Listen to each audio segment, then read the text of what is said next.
بسم اللہ الرحمن الرحیم۔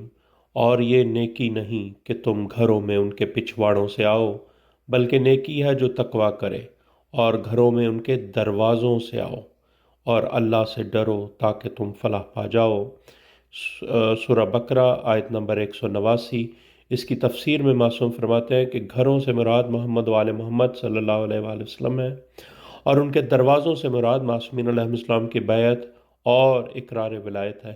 یعنی جو بھی شخص دین میں داخل ہوگا وہ اہل بیت علیہ السلام کے ذریعے سے ان کی ولایت کی طرف سے دین میں آئے گا، تو وہ دروازے سے دین میں داخل ہوا۔ اگر وہ معصومین علیہ السلام کی ولایت کے ساتھ نہیں آیا، اس نے اہل بیت سے دین نہیں لیا، تو وہ چوری کے راستے سے دین میں آیا، اس کا دین میں کوئی حصہ نہیں۔ اور آپ ایک حدیث مولا رسول اللہ صلی اللہ علیہ وآلہ وسلم کی ذہن میں رکھیں کہ انا مدینۃ العلم و علی بابہا، اور جو علم کا شہر میں محمد رسول اللہ صلی اللہ علیہ وآلہ وسلم ہوں، اور اس کا دروازہ علی علیہ الصلوۃ والسلام ہے۔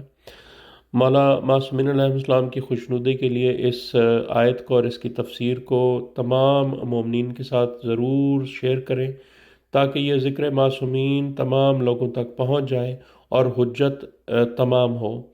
یاد رکھیں، دین فقط ولایت علی ابن ابی طالب کے ساتھ ہوگا تو وہ صحیح دین ہے۔ اگر ولایت علی ابن ابی طالب موجود نہیں ہے دین میں آپ کے یا کسی کے، تو وہ سیدھے راستے سے دروازے سے دین میں داخل نہیں ہوا، وہ چور ہے، وہ چوری کے راستے سے دین میں داخل ہوا ہے۔ اللہم صلی علی محمد وعلی محمد وعجل فرج مولانا اعدائہم اجمعین۔